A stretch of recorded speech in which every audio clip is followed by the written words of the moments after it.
তরঙ্গ audio story teller চ্যানেলে আপনাকে স্বাগত।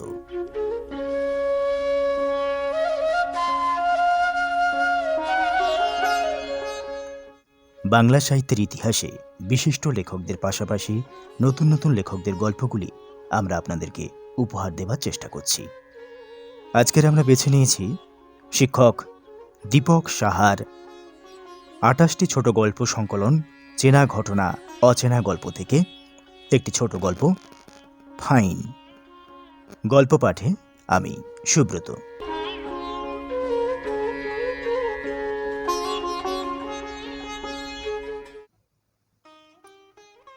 লকডাউন পুরোপুরি ওঠেনি, কিছু কিছু প্রতিষ্ঠান খোলার অনুমতি পেয়েছে। ঠিক এই সময় কোম্পানি থেকে ফোন এলো, প্রকাশকে আগামীকালই অফিস জয়েন করতে হবে, নইলে ছাঁটাই। প্রাইভেট কোম্পানি, বেতনও সামান্য। দীর্ঘ ২০ বছর ধরে মদনপুর থেকে দমদম ট্রেনে নিত্য যাতায়াত।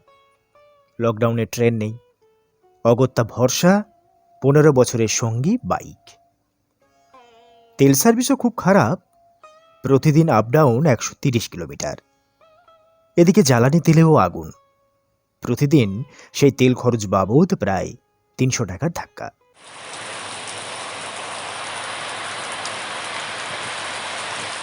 ভোর থেকে নাগাড়ে বৃষ্টি, কিন্তু অফিস কামাই করা যাবে না। অগত্যা টিফিনের থলে বাইকের ক্যারিয়ার বক্সে ঢুকিয়ে রেনকোটটা গলিয়ে বেরিয়ে পড়ল প্রকাশ।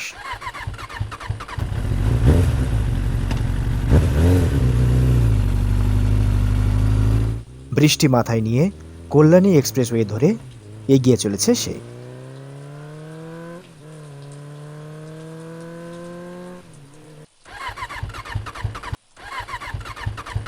হঠাৎ বাইকটা দু একবার ঝাঁকুনি দিয়ে আস্তে আস্তে থেমে গেল। রিজার্ভে পড়েছিল আগেই, এখন পেট্রোলও শেষ।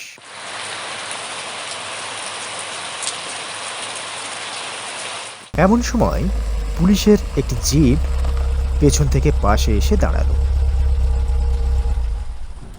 অফিসার সিটে বসেই জিজ্ঞাসা করলেন, কোথায় যাবেন? লাইসেন্স দেখি। স্যার, দমদম অফিসে। লাইসেন্স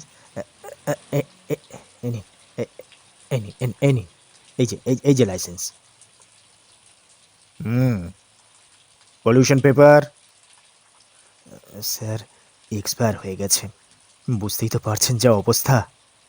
বাহ, সাহস তো কম নয়। এক্সপ্রেসওয়েতে বাইক চালাচ্ছেন, কাগজপত্র ঠিক নেই? না মানে আসলে স্যার। প্রকাশ কাকুতি মিনতি করতে লাগলো। বেশ, ২০০ টাকা বের করুন।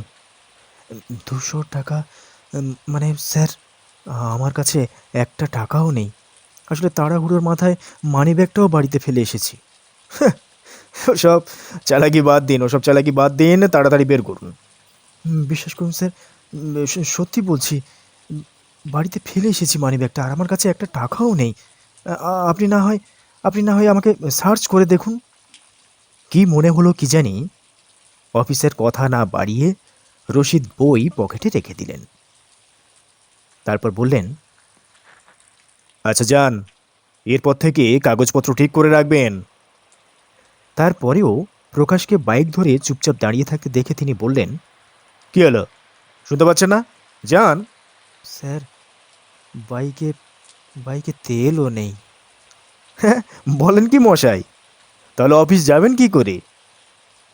বলে অফিসার মানিব্যাগ থেকে একটি ২০০ টাকার নোট বের করে এক প্রকার জোর করে গুঁজে দিলেন প্রকাশের হাতে, দিয়ে বললেন, না না স্যার, লাগবে না, প্লিজ প্লিজ আপনি রাখুন, লাগবে না। আরে রাখুন। না না স্যার, দেখছি কি। আরে কি দেখবেন, অফিস তো যেতে হবে নাকি? রাখুন। শুনুন, সামনেই পাম্প, একটু হাঁটিয়ে নিয়ে যান, গিয়ে ওখান থেকে তেলটা ভরে নিন। সাবধানে যাবেন। এই চলো।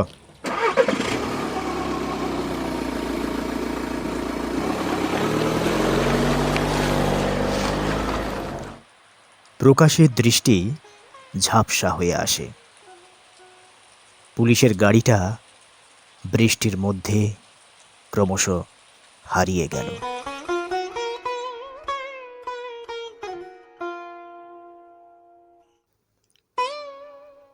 শেষ হলো আজকের গল্প ফাইন। রচনা দীপক সাহা।